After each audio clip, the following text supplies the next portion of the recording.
اہل سنت السلام علیکم ورحمۃ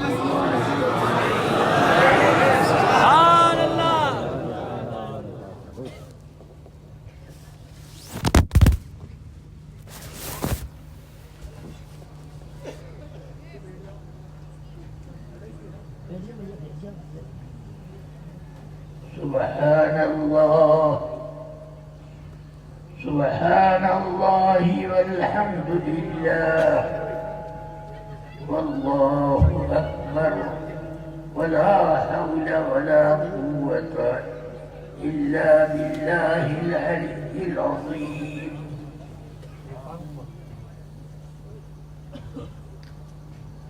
وصلى الله تعالى على خير خلقه وقاسم رزقه وسراج أفقه سيدنا ومولانا محمد وعلى آله الكرام وأصحابه الفخام.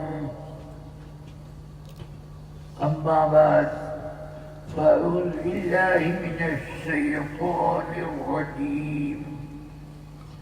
بسم الله الرحمن الرحيم. وأما بنعمة ربك فحدث. صدق الله العلي العظيم وصدق رسوله النبي الكريم. درود شریف اللهم صل على سيدنا ومولانا محمد منبع العلم والعلم والحكم وعلى آله وأصحابه وبارك وسلم. رفیقان گرامی السلام علیکم ورحمۃ اللہ.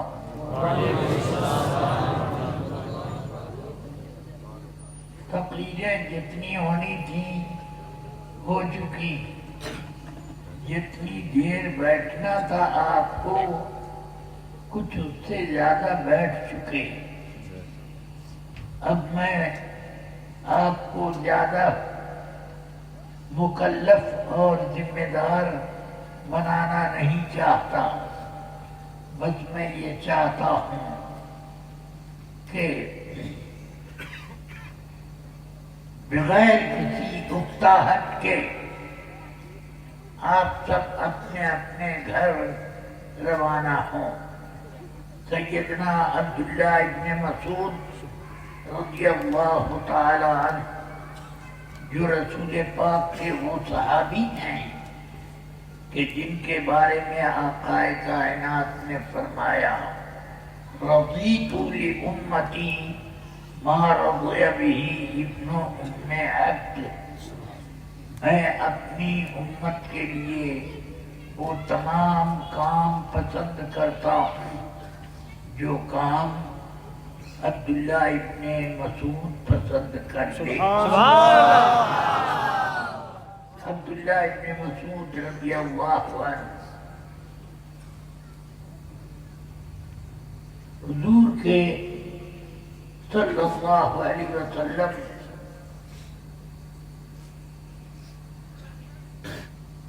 سرکار دو عالم صلی اللہ علیہ وسلم کے فقہائے صحابہ میں خلفائے راشدین کے بعد پہلا نام ان کا آتا ہے. بہت عظیم شان ہے ان کی. اگر ان کی شان عظیم نہ ہوتی تو میرے آقا یہ نہ فرماتے کہ جس کام کو عبداللہ ابن مسعود پسند کر لے میں اپنی امت کے لیے وہ کام پسند کرتا ہوں. اس کا مطلب یہ ہوا کہ عبداللہ ابن مسعود کو اللہ نے وہ مزاج اور وہ تحریک دی تھی کہ بالکل رسول پاک کے فرمان کے مطابق ہو. اگرچہ رسول پاک کا پہلے سے کوئی فرمان نہ ہو، مگر پھر بھی جب یہ اپنا کوئی عمل یا کوئی ارشاد فرماتے تو رسول پاک اس کو پسند کرتے۔ سبحان اللہ۔ عبداللہ ابن مسعود رضی اللہ تعالی عنہ وہ ہیں کہ امام اعظم ابو حنیفہ رضی اللہ تعالی عنہ سے خلیفہ منصور نے پوچھا کہ آپ کے مذہب کا سر چشمہ کیا ہے؟ انہوں نے کہا خلفائے راشدین اور عبداللہ ابن مسعود۔ سبحان اللہ، سبحان اللہ۔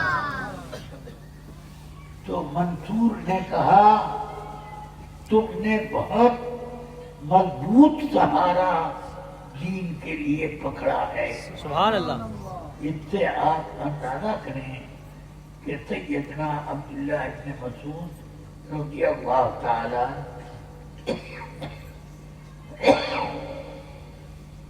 کس درجے کے بزرگ تھے۔ حضرت سیدنا امام اعظم ابو حنیفہ رضی اللہ عنہ نے عبداللہ ابن مسعود کا زمانہ تو نہیں پایا، البتہ عبداللہ ابن مسعود کے دو جلیل الشان شاگرد ان کا زمانہ پایا اور ان سے آپ نے علم کا اخذ کیا اور علم کا خزانہ اخذ کیا۔ الحمدللہ امام اعظم سے جب منصور نے پوچھا کہ آپ کی فقہ کا سرچشمہ کیا ہے، تو انہوں نے کہا عبداللہ ابن مسعود اور عبداللہ ابن عباس۔ تو اس نے کہا آپ نے بہت مضبوط سہارا پکڑا ہے۔ الحمدللہ ہم انہی امام ابو حنیفہ کے مخلد ہیں۔ سبحان اللہ۔ ہماری فقہ ایک شان رکھتی ہے۔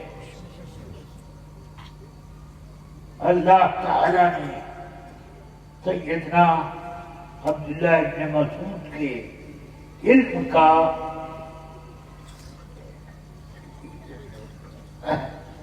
وارث بنایا امام ابو حنیفہ کو۔ امام ابو حنیفہ رضی اللہ تعالی عنہ وہ ہیں کہ امام شافعی کہتے ہیں الناس فی الفقہ عیال علی ابی حنیفہ۔ فقہاء کرام فقہ کے معاملے میں ابو حنیفہ کی تربیت اور پرورش سے ہوئے ہیں۔ سب کو امام ابو حنیفہ سے فیض ملا ہے۔ الحمدللہ امام شافعی رحمت اللہ تعالی علیہ فرماتے ہیں مجھے فقہ آئی نہیں جب تک کہ میں امام اعظم کے شاگرد محمد ابن حسن کا شاگرد نہ بنا۔ یعنی امام اعظم کے شاگرد ہونے کے بعد امام شافعی فقیہ بنے۔ اس سے پتہ چلتا ہے کہ امام اعظم کی فقہ وہ ہے کہ خود امام شافعی کہتے ہیں الناس فی الفقہ عیال علی ابی حنیفہ۔ علماء کرام فقہ کے معاملے میں ابو حنیفہ کی پرورش میں ہے اور انہی کی پرورش انہی کی وراثت پا کر لوگ فقیہ بنے۔ بہرحال جلسہ جتنا ہونا تھا وہ ہو چکا. الحمدللہ آپ سب لوگ اس بات کی مبارکباد کے لائق ہیں اور مبارکباد قبول کریں آپ کہ اللہ تعالی نے اتنی آپ کو ہمت اور دین کے معاملے میں شجاعت دی ہے کہ سرے شام سے اس وقت تک ایک آدمی بھی اٹھا نہیں. سبحان اللہ سبحان اللہ سب لوگ جمع ہوئے ہیں. سبحان اللہ. یہ آپ کے ذوق کا پتہ دیتا ہے. سبحان اللہ. اللہ تعالی آپ کے اس ذوق اجتماع میں اور برکت عطا آمین آمین اللہم آمین. کرم فرمائے. آمین. رفیقان ملت حضور سرکار دو عالم صلی اللہ علیہ وسلم ہی کا نور ہے جو سارے عالم میں لوگوں کو اجالا دے رہا ہے. دنیا میں جس بددین کے اندر بھی کوئی اگر جب طلاق پائیں تو سمجھ لیجیے کہ وہ دین مصطفیٰ کا جلوہ ہے جو مصطفیٰ پہنچا. دنیا میں ہر ایک کو آقا کائناتی سے کمال ملا ہے. بے شک. جتنے باکمال لوگ ہیں سب کا کمال میرے آقا کی بارگاہ سے ادھار پہنچا. سب کا. یہ نہ سمجھو کہ فلاں اور فلاں بہت بڑے بڑے تھے. سب نے سرکار دو جہاں سید العالمین صلی اللہ علیہ وسلم سے حاصل کر کے کچھ نام کمایا ہے. ہاں یہ نہیں ہے کہ اسلام کو کہیں سے بھیک مانگنی پڑی ہو. الحمدللہ میرے آقا نے اس قوم مسلم کو بے نیاز بنا دیا. سبحان اللہ سبحان اللہ. اب آپ لوگوں کو اپنا مرتبہ پہچاننا چاہیے اور مرتبہ پہچاننے کا مطلب یہ ہوتا ہے کہ جس کو اونچا مرتبہ ملے تو اس مرتبے کی وہ حفاظت کرے. آپ کو بہت اونچا مرتبہ ملا ہے.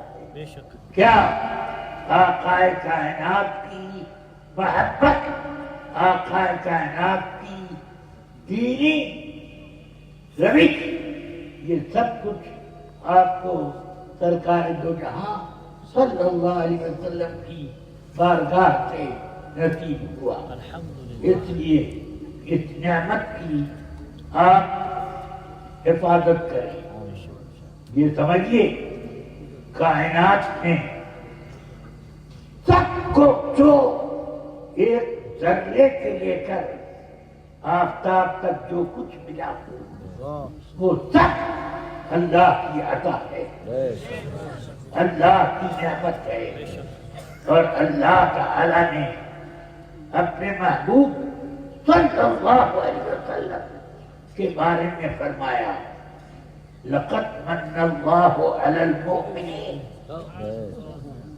علی المؤمنین علی الاناسی یا علی الانسان نہیں فرمایا بلکہ علی المؤمنین.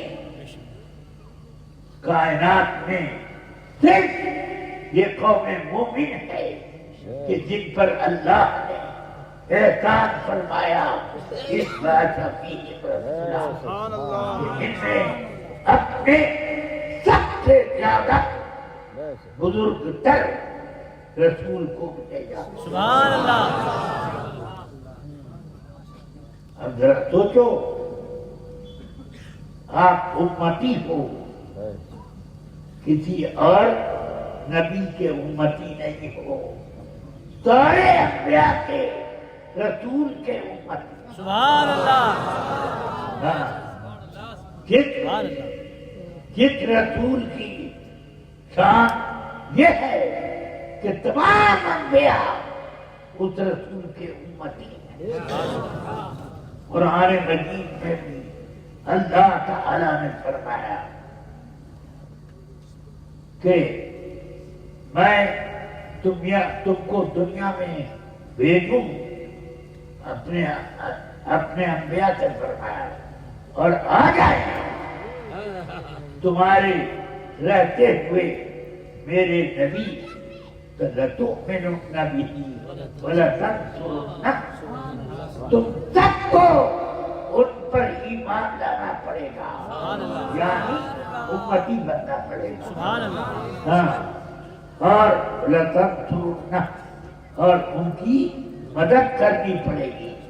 ہاں تو ان کی مدد یعنی ان کے صحابی بننا پڑے گا. سبحان اللہ. یہ ہے تو یہ میرے آقا سرور کائنات صلی اللہ علیہ وسلم انبیاء کرام کے بیچ میں سب کے رسول ہیں اور سب انبیاء کرام آپ کے سب سے عظیم صحابہ. ہاں اور صحابہ تو بات کے ہیں مگر انبیاء کرام علیہ الصلوات والتسلیم کی شان الگ ہے. لتؤمنن بہ ولتنصرنہ.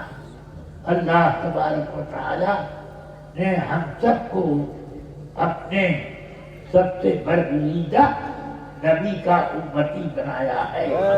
یہ ہمارے لیے بہت بڑا فخر ہے. بے شک. اس لیے یہ فخر کی دولت جو ہے اس کی حفاظت کرو, اس کی عزت کرو, اس کی اہمیت سمجھو. اللہ تبارک و تعالی مجھے اور آپ سب کو مرتے وقت تک اور قبر میں اور حشر میں ہر جگہ رسول پاک کا سچا امتی بنا دیا. صلی اللہ تعالی علی خیر خلقہ وقاتم رزقہ سیدنا محمد وآلہ وصحبہ اجمعین برحمتک یا ارحم الراحمین.